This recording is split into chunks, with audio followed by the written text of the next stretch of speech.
Donc n'hésitez pas à écrire sur le papier et je vais vous inviter s'il vous plaît à ne pas vous diriger directement sur la scène. Merci à tous, merci de respecter cette règle. Et pas de conférence. Ismaël Monia. C'est bon, c'est bon. Bismillah walhamdulillah wa la ilaha illallah wa la hawla wa la quwwata illa billah wa salatu wa salam ala man la nabiyya ba'da nabiyina Muhammad wa ala alihi wa ashabihi wa man wala wa ba'd rabbi shrah li sadri wa yassir li amri wahlul 'uqdatan min lisani yafqahu qawli أحبتي في الله أحييكم بتحيات الإسلام تحيات من عند الله المباركة السلام عليكم ورحمة الله يسرني je suis très heureux d'être parmi vous cet après-midi et je suis en plus heureux de pouvoir participer à cette journée avec l'association Entraide. Donc j'ai mis un titre volontairement énigmatique et j'espère que ça va attiser votre curiosité. Donc l'un des moyens ou l'un des plus grands moyens de gagner le paradis. Donc ma première partie de mon intervention va consister à vous dévoiler quel est ce moyen. Mais avant, je ne résiste pas à l'envie de vous poser la question. Lorsque vous entendez l'un des plus grands moyens de gagner le paradis, à quoi vous pensez? Et Inch'Allah, je vous pose la question, donc j'attends des réponses. Et si vous pensez à rien, alors franchement c'est inquiétant. Très inquiétant. Pensez à quoi? Non? Le tawhid. D'accord? La prière. Mais encore, allez, c'est comme si on était au souk. Allez-y, balancez-moi les trucs, je prends tout moi. Donc tawhid, salat, les parents, la zakat, le jeûne, qui dit mieux? Les garçons là. Le djihad, ah ça c'est une parole de garçon. C'est pas la couture ou les gâteaux, le djihad. Non, mais encore. L'aide à la conversion. Waha, mais encore. Ah, quand même, le comportement. Donc il y a plusieurs moyens de gagner le paradis. Mais celui dont je vais vous entretenir aujourd'hui, il est tiré de hadith, et on va en évoquer quelques-uns tout de suite. Donc le prophète, alayhi salam, su'ila Rasulullah sallallahu alayhi wa sallam, عن أكثر ما يدخل الناس الجنة فقال تقوى الله وحسن الخلق. Donc on a posé la question au prophète, quelle était la chose qui allait être la cause de l'entrée au paradis de beaucoup de gens? Quelle est la chose qui va faire rentrer le plus de personnes au paradis? Et le prophète a répondu Taqwallah wa husnul khuluq. Taqwallah qu'on traduit, ceux qui me connaissent ils savent que moi j'ai horreur des traductions. Je pense qu'il est grand temps de comprendre que si vous voulez comprendre la religion musulmane, il y a des mots qui sont intraduisibles. Taqwallah c'est intraduisible. On traduit ça par la crainte pieuse, la crainte révérentielle.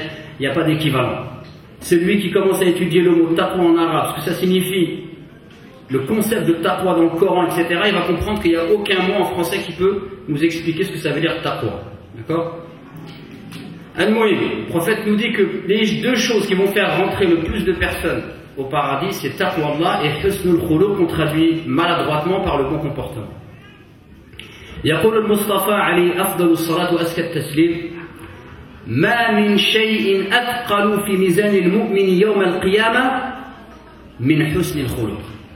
Il n'y a pas une chose qui sera plus lourde dans la balance du croyant le jour du jugement dernier que husnul khuluq, qu'on traduit maladroitement par le bon comportement. يقول المصطفى عليه الصلاة والسلام أنا زعم بيت في أعلى الجنة لمن حسن خلقه. Le prophète nous dit, je promets une maison au sommet du paradis. Le paradis a des degrés, donc c'est la meilleure place du paradis à celui qui va parfaire son khuluq, son comportement. Voilà, 3 hadiths là. Et donc vous avez compris que je vais vous parler de quoi? Husnul khuluq. Donc c'est le sujet de mon intervention, on va essayer de parler de Husnul khuluq. La première des choses qu'on va essayer de faire, c'est d'essayer d'expliquer ce que c'est. Qu'est-ce que Husnul khuluq, qu'on traduit par le bon comportement. Alors je répète ce que j'ai dit tout à l'heure, si on a envie à un moment donné de comprendre notre religion, d'être clairvoyant, d'avoir une compréhension qui s'enracine, alors la langue arabe c'est fondamental. On ne peut pas comprendre le Coran, on ne peut pas percevoir, palper la beauté du Coran, la beauté des hadiths si on n'a pas l'arabe et si on se contente que du français et si on se contente que des traductions. D'ailleurs les traducteurs eux-mêmes disent traduire c'est trahir. C'est pour cette raison que Husnul khuluq que vous avez l'habitude d'appréhender par bon comportement, la première des choses, c'est qu'il faut faire un reset. Husnul khuluq, c'est pas le bon comportement. Donc je sais que c'est choquant, mais je le répète encore une fois, Husnul khuluq, c'est pas le bon comportement, c'est ça et beaucoup plus que ça. Donc, Husnul khuluq, le problème c'est que justement, comme on comprend ça par bon comportement, très souvent, eh bien on a une approche de cette notion qui met à qulun al-arab kal-khudra fi at-ta'am. C'est comme les légumes au-dessus du couscous. Les Arabes, si vous leur faites un couscous, il y a de la semoule et de la viande, c'est un bon couscous. S'il y a des légumes, c'est une option, c'est mieux. Mais s'il n'y a pas de légumes, tant qu'il y a de la semoule et des légumes, alhamdulillah. Et nous les musulmans, c'est un peu comme ça qu'on a compris Husnul khuluq. C'est-à-dire que c'est une chose, si tu l'as, c'est bien, mais si tu ne l'as pas, c'est pas grave. Tant que tu fais la prière, tant que tu as le tawhid, et c'est pareil aussi, la compréhension du tawhid, très souvent elle est très réductrice, c'est des définitions qu'on a compris, des slogans qu'on clame, alors que tawhid c'est pas ça, eh bien c'est problématique. Donc Husnul khuluq, la première des choses, si on veut comprendre ce que c'est que Husnul khuluq, il faut aller voir quelques textes, notamment Allah Azza wa Jalla nous dit dans le Coran, quand il parle du prophète, Allah il parle du prophète, et Allah Azza wa Jalla dans ce verset, qu'est-ce qu'il veut faire? Il veut faire une tazkiya à son prophète alayhi salatu wassalam. Donc Allah, dans ce verset, il veut donner une attestation d'honorabilité à son prophète Muhammad sallallahu alayhi wa sallam. Qu'est-ce qu'il va dire? Va-t-il dire tu es celui qui prie le mieux? Tu es celui qui a la foi la plus forte? Tu es celui qui connaît le plus de Coran par cœur? Tu es celui qui donne le plus de zakat? Tu es celui qui prie la nuit le plus? Etc. Qu'est-ce qu'il va dire? Il ne va pas dire tout ça. Il va dire une chose qui rassemble tout ça. Il va lui dire wa innaka la'ala khuluqin 'azim. Tu es certes d'un khuluq 'azim, comportement, moralité, etc. 'azim. Et d'ailleurs, Allah Azza wa Jal, il a demandé à son prophète dans le Coran de lui demander quoi? De lui demander l'augmentation d'une seule chose, la science. Qul Rabbi zidni ilma. Oh Allah il demande à son prophète, ô prophète, demande-moi que je t'augmente de la science. Qul Rabbi zidni ilma. Oh Allah, augmente-moi ma science. Donc il aurait dû dire normalement, et c'est la seule chose que Allah demande à son prophète, qui lui demande l'augmentation, et pourtant Allah à la fin qu'est-ce qu'il dit? Il ne dit pas tu es celui qui a le plus de science, non, il lui dit wa innaka la'ala khuluqin 'azim. Et ceux qui sont arabophones, cette construction grammaticale ici, c'est la construction grammaticale la plus forte dans ce qu'on appelle le tawkid, dans l'attestation et le renforcement. C'est-à-dire que tu es vraiment, certainement d'une moralité grandiose, d'un comportement exceptionnel. Pourquoi? Parce que en fait, dans la conception islamique, plus vous allez augmenter votre foi, plus ça doit se voir sur votre khuluq. Plus vous allez augmenter la qualité de votre prière, plus ça doit se voir dans votre khuluq. Plus vous allez augmenter votre science, plus ça doit se voir dans votre khuluq. La finalité, c'est le khuluq. La finalité, c'est le khuluq. D'ailleurs, le prophète nous dit, alayhi salatu wassalam, akmalul mu'minina imanan ahsanuhum khuluqa. Les croyants qui ont la foi la plus complète, la plus accomplie, sont ceux qui ont les meilleurs khuluq. Donc la première des choses qu'il faut comprendre quand on parle du khuluq, de husnul khuluq, c'est que l'islam c'est un tout. l'islam, il y a une foi, il y a un dogme, il y a un culte, il y a une aqida, une ibada, mais que l'aqida et l'ibada, elles ne sont pas séparées, elles sont liées. C'est parce que je crois en Allah que je l'adore, et cette croyance et cette adoration doit m'amener à atteindre quoi? À avoir une réforme intérieure qui va m'amener à husnul khuluq. Donc husnul khuluq en réalité, c'est la continuité de ta foi et de l'adoration que tu voues à Allah Azza wa Jal. Plus ta foi est profonde et lumineuse, plus ton adoration est savoureuse et profonde, et plus tu en verras les fruits sur ton khuluq. Et c'est pour cette raison que Allah Azza wa Jal, lorsqu'il a dit à son prophète pour lui donner une attestation d'honorabilité, il lui a été suffisant de dire wa innaka la'ala khuluqin 'azim. Avec ça, il a tout dit, Allah Azza wa Jal. Et le problème aujourd'hui, c'est que si nous on considère cette notion comme étant optionnelle et qu'on l'a enlevée, on a enlevé le lien qui existe entre le khuluq et la foi, entre le khuluq et la prière, alors on ne va pas réussir. On ne va pas réussir à se construire une personnalité de musulman telle que Allah Azza wa Jalla et son prophète souhaitent que nous la construisions. D'ailleurs, si vous analysez dans beaucoup de hadiths, la foi elle est liée au comportement. Le prophète il dit, à titre d'exemple, alayhi salatu wassalam, Man kana yu'minu billahi wal yawmil akhir falyukrim dayfahu. Man kana yu'minu billahi wal yawmil akhir falyasil rahimahu. Man kana yu'minu billahi wal yawmil akhir falyaqul khayran aw yasmut. Regardez là, dans ce hadith-là, le prophète 3 fois il répète ça. Il dit celui qui croit en Allah et au jour dernier soit généreux avec son invité. Premier. Ensuite il répète que celui qui croit en Allah et au jour dernier, qu'il entretienne les liens de parenté. Que celui qui croit en Allah et au jour dernier dise du bien ou se taise. Donc 3 fois, alors qu'au niveau de l'Balara et au niveau de l'Oura, au niveau de la langue et au niveau des Arabes, il aurait été amplement suffisant de dire que celui qui croit en Allah et au jour dernier, et dire ces 3 choses-là. D'être généreux avec son invité, de dire du bien ou de se taire, et d'entretenir les liens de parenté. Mais Allah, le prophète, il a répété 3 fois pour que nous enraciner dans notre tête que ma foi, elle implique cette chose-là. Ma foi, en tant que musulman, elle implique que je sois généreux envers mon invité. Ma foi, c'est pas qu'un slogan, et ça implique que j'entretienne mes liens de parenté. Ma foi, elle implique que j'éduque ma langue et que je me maîtrise et que je ne parle que pour dire du bien. Et écoutez, subhanallah, le prophète également, dans certains hadiths, il a juré 3 fois, à titre d'exemple, dans le hadith que je vais vous citer, qu'un mauvais comportement, il pouvait annuler la foi. Par exemple, le prophète 3 fois il jure. Wallahi la yu'min. Imaginez, on a le prophète en face de nous, et le prophète il veut nous exhorter et il nous dit Wallahi la yu'min. Wallahi la yu'min. Wallahi la yu'min. Par Allah n'est pas croyant. Par Allah n'est pas croyant. Par Allah n'est pas croyant. Et c'est le prophète qui parle. Et les compagnons, qu'est-ce qu'ils ont dit? Ils ont dit, mais qui au prophète? Ils ont été inquiets. Qui? Et il leur a dit, celui qui ne préserve pas ses voisins de ses méfaits. Donc ici, encore quoi? Il y a un irtibat, le prophète il a lié la foi et les œuvres.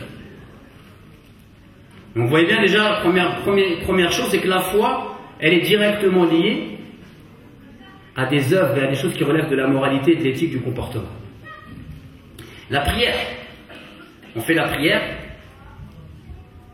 et notamment, regardez, Allah Azza wa Jalla, il demande aux hommes de prier 5 fois par jour. Et 5 fois par jour, il demande à ces hommes de réciter Surat al-Fatiha, la plus grandiose sourate du Coran.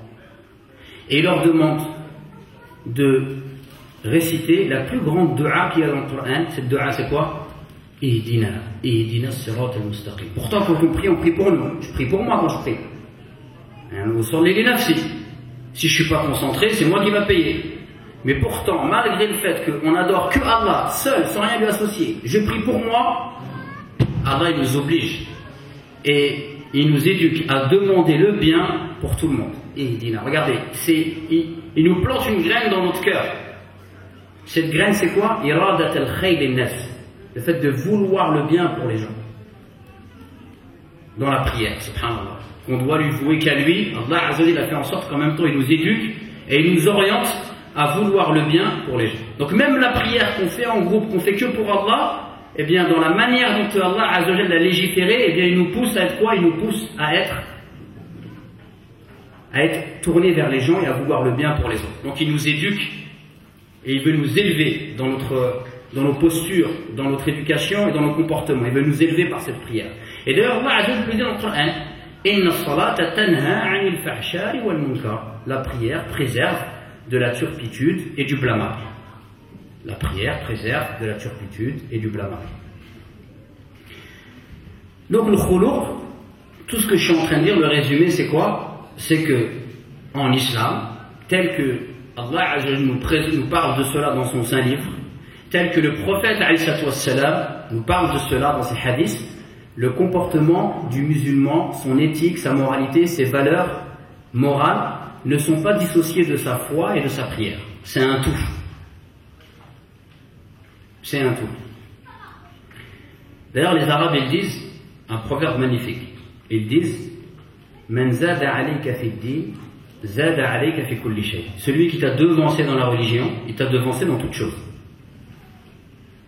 Mais là, j'ai coupé. Il y a le début. J'ai pas dit le début. Et le début, c'est quoi en fait? Comment faire pour devancer les gens dans la religion? Oui ou non? Comment faire pour devancer les gens dans la religion? Regardez ce qu'il dit le poète. Man zada alayka fi al-akhlaq, zada alayka fi ad-din, wa man zada alayka fi ad-din, zada alayka fi kulli shay. Celui qui t'a devancé dans l'éthique, dans le domaine du comportement, de l'éthique, de la moralité, t'a devancé dans la religion. Et celui qui t'a devancé dans la religion, t'a devancé en toute chose. Et justement parce que ce poète, il a bien compris que pour s'élever au niveau comportemental, au niveau de son éthique, ses valeurs morales, de son savoir-vivre, de son savoir-être, ça demande de parfaire sa foi et son adoration. Et en islam, la foi, l'adoration, le culte qu'on voit à Dieu, et le comportement, l'éducation, l'éthique, etc., c'est un tout. Et l'éthique et la foi, c'est la finalité. C'est la finalité. D'ailleurs, le prophète nous dit, alayhi salatu wassalam, écoutez ce hadith, subhanallah, Innama bu'ithtu li'utammima makarim al-akhlaq. Je n'ai été envoyé, le prophète nous dit, alayhi salatu wassalam, et ce hadith-là, il est authentifié dans la sahiha de Cheikh al-Albani, rahimahullah, Innama bu'ithtu li'utammima makarim al-akhlaq. Je n'ai été envoyé que pour parfaire les bons comportements. Je n'ai été envoyé que pour parfaire les bons comportements. C'est-à-dire que la prière et le dogme, la foi, aqidat tawhid, la finalité c'est ça. C'est de parfaire son comportement.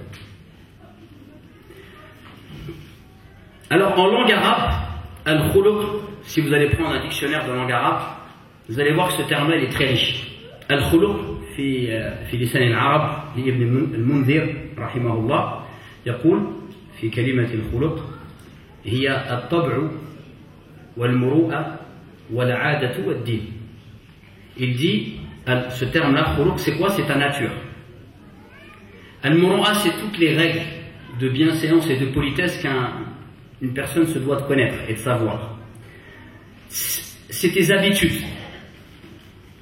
Parce qu'en fait, le khuluq, c'est quelque chose qui est à l'intérieur de toi, comme par exemple le khuluq de la générosité, c'est quelque chose qui est à l'intérieur de toi, et si tu es vraiment généreux, c'est une habitude chez toi.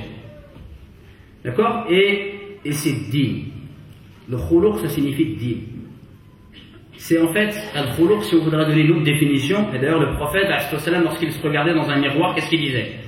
Il disait, Allahumma kama hassanta khalqi, hassin khuluqi. Oh Allah, comme tu as embelli mon apparence extérieure, embellis mon apparence intérieure. Donc en fait, al-khuluq, c'est quoi? C'est ton image intérieure.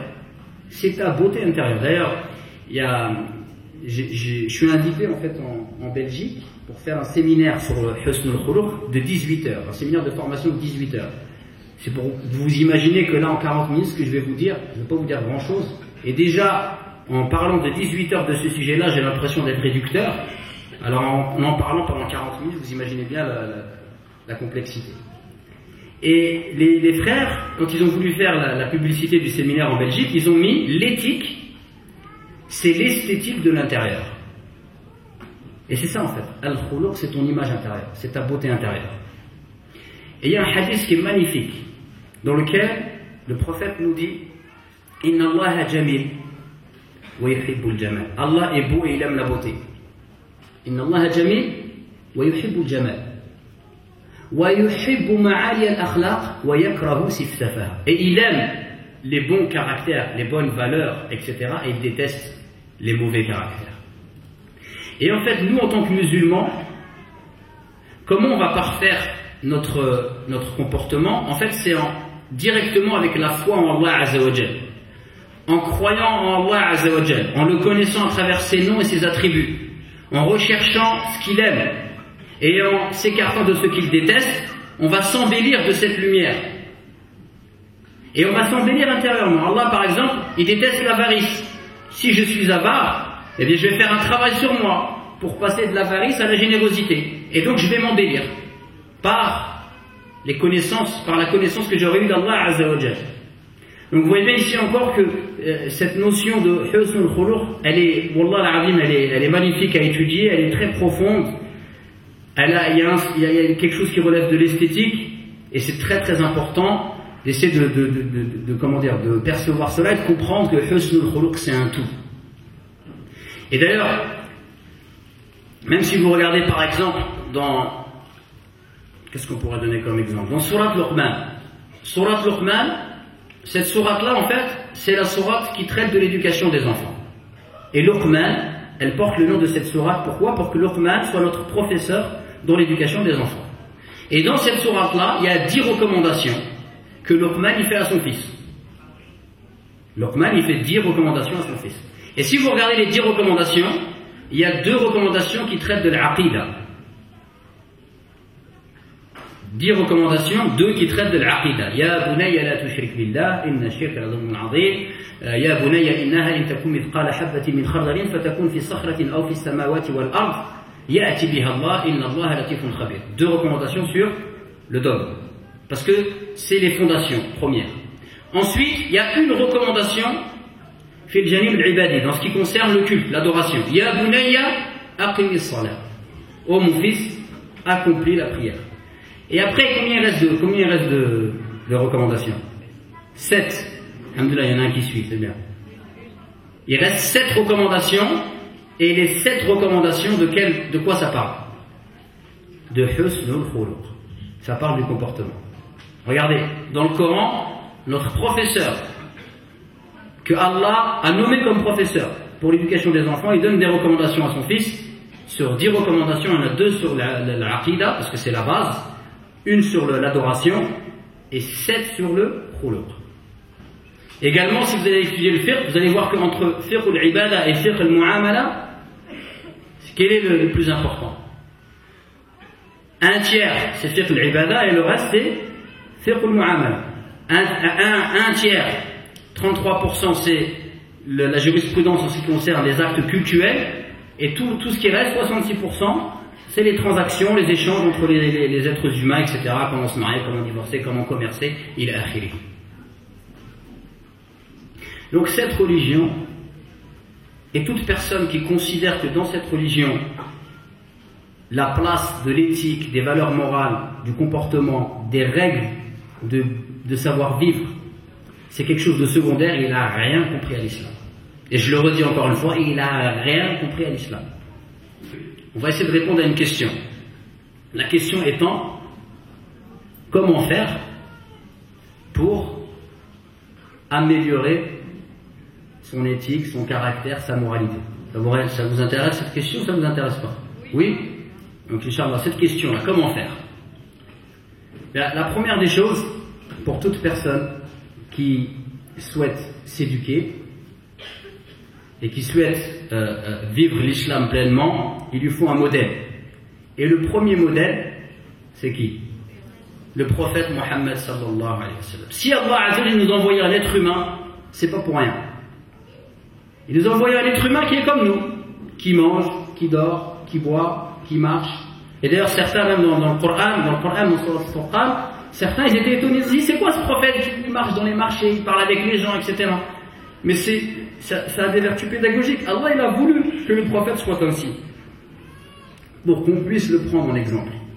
وَلَقَدْ كَانَ لَكُمْ فِي رَسُولِ اللَّهِ أُسْوَةٌ حَسَنَةٌ. Il y a certes dans la personne du messager un excellent exemple à suivre. Donc toute personne qui veut se réformer, il doit avoir comme modèle le prophète Mohammed sallallahu alayhi wa sallam. Et d'ailleurs, on veut tous suivre le prophète Mohammed sallallahu alayhi wa sallam. Et suivre le prophète, c'est d'abord et en premier lieu le suivre dans son comportement, sa manière d'être. Comment il était ce prophète que Allah a envoyé. Alors les exemples, ils sont innombrables. On pourrait pourrais passer du temps à raconter des histoires et des histoires et des histoires. Je vais vous raconter juste une anecdote sur le prophète et essayer de la méditer. On va prendre notre temps pour essayer de la raconter pour que vous puissiez la déguster. Le prophète, un jour il y a une dame, elle vient le voir, elle lui dit voilà, cette dame-là elle est très intelligente, qu'Allah l'agrée, elle va lui confier son fils. Elle va lui dire je veux qu'il reste à tes côtés, ce sera ton serviteur. Et elle espère ainsi que cet enfant, il pourra être éduqué par le prophète Mohammed sallallahu alayhi wa sallam. Cet enfant c'est qui? Anas ibn Malik. Donc Anas ibn Malik il va se retrouver comme étant le serviteur du prophète alayhi wa sallam. Et il va dire j'ai passé 10 ans avec le prophète alayhi wa sallam. 10 ans jour et nuit. Il a vu le prophète lorsqu'il était en bonne santé, lorsqu'il était malade, lorsqu'il était fatigué, énervé, lorsqu'il était en danger, triste, lorsqu'il venait de se disputer avec ses femmes. Il a vu le prophète pendant 10 ans jour et nuit dans toutes les situations possibles et inimaginables. 10 ans. 10 ans il est à côté du prophète. Et qu'est-ce qu'il dit? Il m'a jamais dit, ne serait-ce que jamais. Et il m'a jamais dit pour une chose que j'ai faite, pourquoi tu as fait cette chose-là ainsi, et pour une chose que j'ai délaissée, pourquoi tu as fait cette chose-là. Jamais. Subhanallah. Et dans d'autres récits, on peut voir que Anas ibn Malik qui raconte que parfois le prophète il l'envoyait faire quelque chose, et comme il était petit, il sortait dehors, il voyait des enfants, il jouait avec les enfants, et le prophète, il sortait dehors, il le voyait jouer avec les enfants, il voyait qu'il avait oublié d'aller faire la chose pour laquelle le prophète l'avait envoyé, et le prophète il passait, il ne disait rien. Est-ce que vous pouvez imaginer ce point? C'est le prophète, c'est un serviteur, c'est un adulte, c'est un enfant. Et on l'a confié, il doit normalement être serviteur. Jamais il lui a dit pendant 10 ans, ne serait-ce que jamais une réflexion. Et d'ailleurs, il continue, il dit j'ai jamais touché une main plus douce que la main du prophète, et j'ai jamais senti une odeur plus bonne que l'odeur du prophète. Voilà comment il était le prophète. Mais cette image-là, essayez d'imaginer 10 ans, serviteur à un enfant, etc. C'est un exploit. Nous, avec nos propres enfants, des fois tu es énervé, ça part direct. 10 ans. Et le prophète, non seulement il avait un comportement exemplaire, mais son comportement il était tellement exemplaire qu'il a enivré, il a éduqué tous les gens qui étaient de son entourage. C'est-à-dire que tous les gens qui ont côtoyé le prophète, eh bien, ils ont le simple fait de le voir, c'est une école. Le simple fait d'observer le prophète, c'est une école en soi. Le simple fait de vivre avec lui et de voir comment il interagit avec les gens, c'est une école. Et par exemple, un compagnon du prophète qui s'appelle Abu Dhal al-Ghifari. Abu Dhal al-Ghifari, il appartient à une tribu qu'on appelle la tribu des Rifar. La tribu des Rifar, c'est une tribu de Qutta'atur, c'est une tribu de brigands. C'est des racailles, si vous voulez. Ça vous parle ce terme, c'est des racailles, c'est des voyous. C'est tellement des voyous que les gens, tout le monde ont peur des Rifar. D'ailleurs, Abu Dhal al-Ghifari, il n'habitait pas à la Mecque. Quand il est venu se convertir, il a fait partie des premiers compagnons qui se sont convertis à l'islam. Quand il a rencontré le prophète, il lui a dit c'est la vérité, Il lui dit, moi je vais aller à la Mecque devant tout le monde et je vais le dire. Le prophète il lui a dit, ne fais pas ça. Parce qu'à l'époque, si vous proclamez votre foi devant tout le monde, vous étiez persécuté et on pouvait aller même jusqu'à vous tuer. Et il lui a dit, non, non, moi je vais le dire. Lui, c'est un show.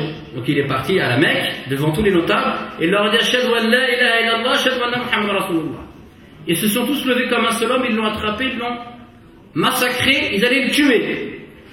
Qu'est-ce qui lui a sauvé la vie par la grâce d'Allah? C'est qu'un homme a reconnu qu'il appartenait à la tribu des Rifar, et là ils leur ont dit, malheur à vous, c'est un Rifar. Si vous le tuez, ils vont venir, ils vont vous massacrer. Les gens, ils ont entendu Rifar, ils ont eu peur, ils l'ont lâché. C'est comme ça qu'il a eu la vie sauve. Et après, le prophète, il lui a dit, écoute, retourne dans ton pays et appelle à Allah Azza wa Jalla. Il n'avait pas grand-chose de l'islam avec lui, il avait la ilaha illallah, et il avait vu un petit peu le prophète, etc. Regardez son parcours à cet homme-là, comment il va se réformer. Un jour, il va se disputer avec Bilal. Ils vont se disputer, et rappelez-vous, Abu Dhar, on a dit, c'est un show. Il s'est disputé, qu'est-ce qu'il a dit à Bilal? Allez, va-t'en au toi, fils de la noire. Fils de nègre, il lui a dit. Bilal, il a été vexé par ses propos, mais il a voulu enseigner à Abu Dhar qu'un croyant, il ne parle pas comme ça, il ne se comporte pas comme ça. Donc il est parti voir le prophète, alayhi wassalam. Il est parti voir le prophète, alayhi wassalam, et il lui a dit, voilà, Bilal, voilà ce que Abu Dhar al-Ghifari il a dit sur moi. Et le prophète, il est parti voir Abu Dhar al-Ghifari et lui a dit, est-ce que c'est vrai que tu as dit ça? Et il lui a dit oui, et il lui a dit, Fik umur al-jahiliya. Il lui a dit, tu as encore des restes, toi, de l'époque de l'ignorance. Il n'y avait pas plus dégradant pour un compagnon du prophète qu'on lui dise qu'il lui restait en lui des traces de l'époque de l'ignorance. Ça veut dire qu'il ne s'est pas éduqué. D'accord? C'était remettre en cause son éducation, sa moralité, son rouleau. Eh bien, regardez, subhanallah, qu'est-ce qu'il va faire cet homme-là? Abu Dhar al-Ghifari, radiyallahu anhu. Et il faudrait qu'on soit comme ça, nous aussi. Il va aller sur la place publique. Il va poser son visage par terre. Il va dire, par Allah, je ne me relèverai pas jusqu'à ce que Bilal il vienne et il m'écrase le visage. Il va mettre son visage par terre sur la place publique et il va dire, par Allah, je ne me relèverai pas jusqu'à ce que Bilal il m'écrase le visage. Pourquoi il fait ça? Parce que lui, il a compris que l'éducation c'est fondamental, et donc lorsqu'on le met face à ses contradictions, face à ses manquements, eh bien il a envie de les éradiquer de lui-même. Donc il fait ça. Et qu'est-ce qu'il va dire Bilal? Il va dire, par Allah, jamais je ne marcherai sur le visage d'une personne qui se prosterne pour Allah. Allahu Akbar. Et donc on voit que ces gens-là, les compagnons du prophète qui étaient avec le prophète, ils avaient accordé une importance fondamentale et capitale à l'éducation et au comportement. C'était quelque chose qui était très très très important pour eux.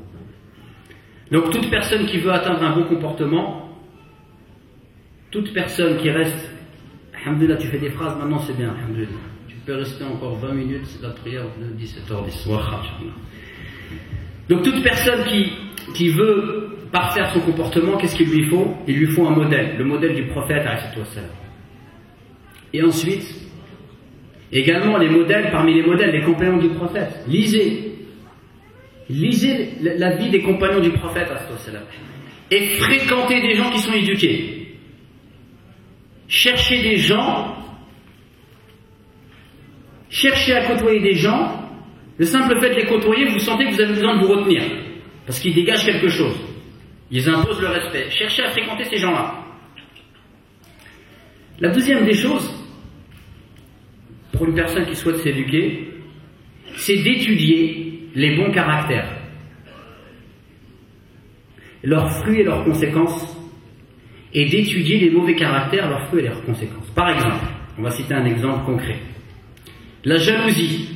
La jalousie, c'est un bon comportement, c'est un mauvais comportement?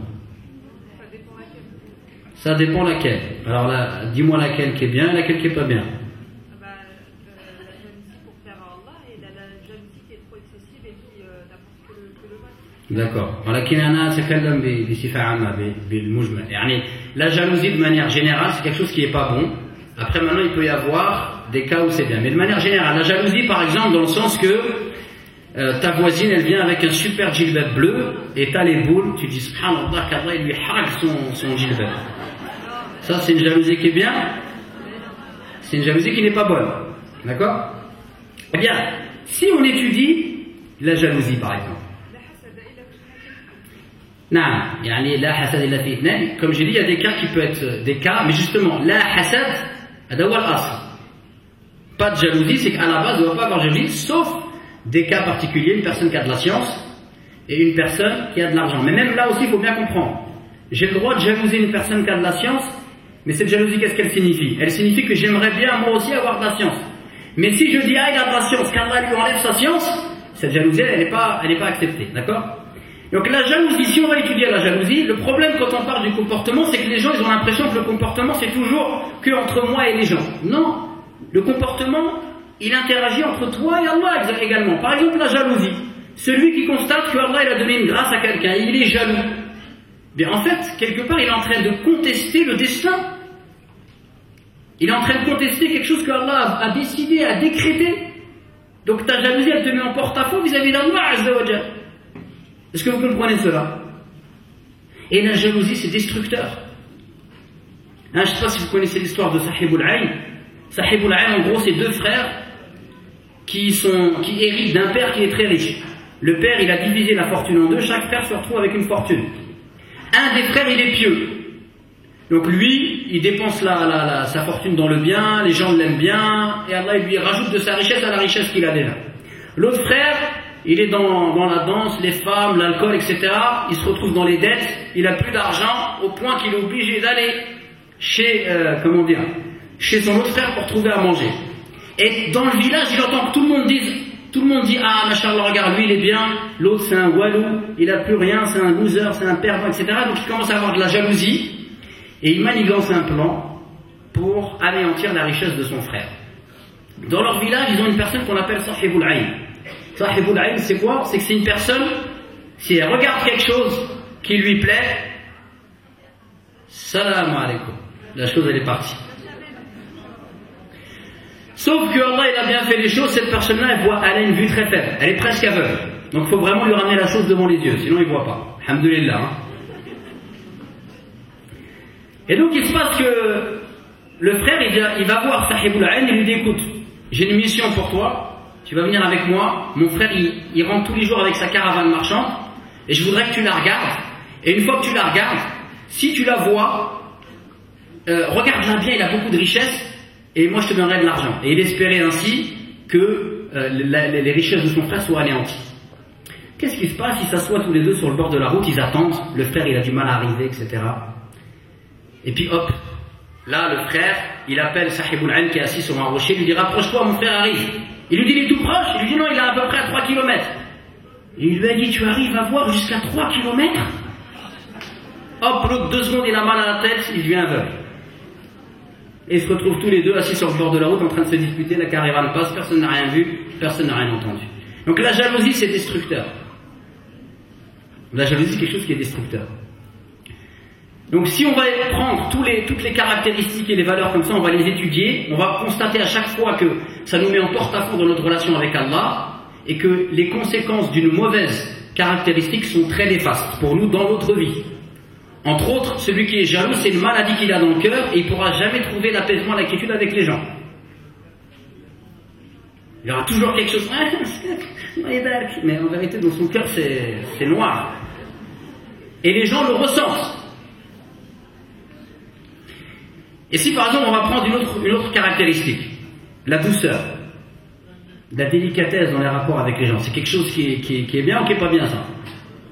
Hein? C'est quelque chose qui est bien. Pourtant les Arabes ont l'impression qu'ils disent que c'est bien avec leur bouche, mais l'impression qu'ils ont oublié cette caractéristique, la douceur. Inna Allah rafiqun wa yuhibbur rifq fil amri kulli. Allah il est doux et il aime la douceur dans chaque chose. Donc la douceur, c'est quelque chose qui est magnifique. D'ailleurs le prophète nous dit alayhi wa sallam, ma kana shay fi rifq illa zana wa ma nuzi'a min shay illa shana. Il n'y a pas une chose dans laquelle il y a de la douceur sans que cette chose soit embellie, et il n'y a pas une chose dans laquelle il manque de la douceur sans que cette chose-là soit enlaidie. Et dans les rapports avec autrui, celui qui a de la douceur, il a un grand bien avec lui. Il a rapporté qu'un homme, il était dans le désert et il s'est réveillé un petit peu en retard et il est parti pour faire la prière du Dhuhr. Donc il est parti énervé, il fait chaud, il met son turban, il marche, tout. Et là il croise un homme qui est sur un palmier, en train de travailler avec ses dattes et tout, etc. Et il lui dit salat, salat, salat. Et l'autre il regarde en bas, il lui dit qu'est-ce qui t'arrive toi? Il lui dit salat, salat. Il lui dit ah, c'est bon, j'ai compris. Et il lui dit salat al-hmar, ils ont fait les qamar. L'autre il lui dit al-hmar, il commence à descendre. Quand l'homme voit que celui qui est sur le palmier descend, il est super costaud. Qu'est-ce qu'il fait? Il se met son turban sur la tête et tchouf, il part à la mosquée. Au Asr, il retourne à la mosquée. Là, il est pas énervé, il est calme, il marche d'un pas serein. Il est en train de faire du dhikr. Il se rappelle le hadith du prophète, dans lequel le prophète Hassan nous dit Man tatahara fi baytihi, thumma madha ila baytin min buyutillah, liyaqdi faridatan min fara'idillah, kanat khutwatuhu ihdaha tahuttu khati'atan wal ukhra tarfa'u darajatan. Un hadith merveilleux dans lequel le prophète dit celui qui fait ses ablutions chez lui, puis qui part pour accomplir une des obligations d'Allah Azza dans une des maisons d'Allah, alors pour chaque pas, on lui pardonnera un péché, et l'autre pas, on l'élèvera d'un degré. Donc il part, il est bien, il fait son dhikr, etc.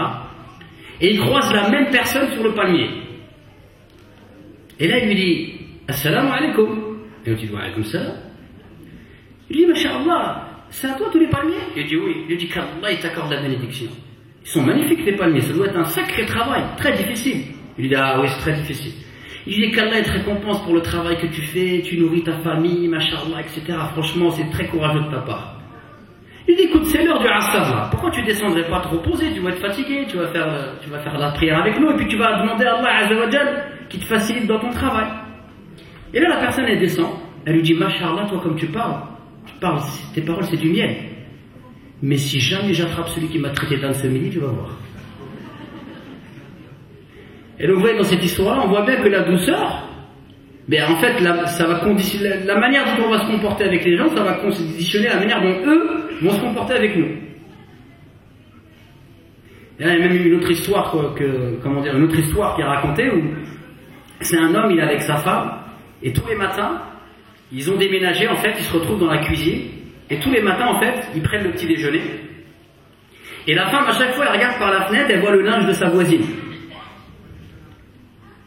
Et elle dit à son mari, mais t'as vu un peu le linge de la voisine? Elle n'a pas honte. Regarde comment il est sale son linge. Premier matin, deuxième matin, elle dit, mais regarde chérie, regarde. Elle a encore étendu son linge. Son linge, franchement, il est dégueulasse. Troisième jour, quatrième jour, cinquième jour, à chaque fois qu'elle regarde par la fenêtre, elle voit le linge de sa voisine, elle le voit, il est dégueulasse. Et le sixième jour, elle regarde par la fenêtre, elle voit le linge propre. Elle dit, ah bah machallah, alhamdulillah, le linge là il est propre. Et là son mari la regarde et lui dit, chérie, j'ai lavé les carreaux hier soir.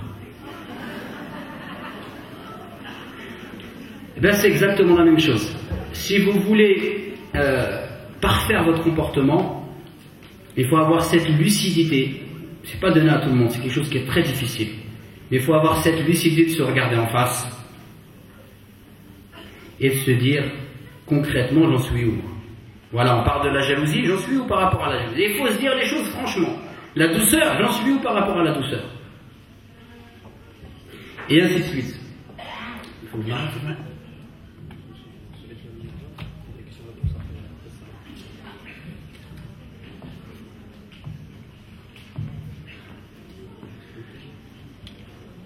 Donc, comme de toute façon je le savais avant même de commencer, 40 minutes pour parler de ça, c'est mission impossible.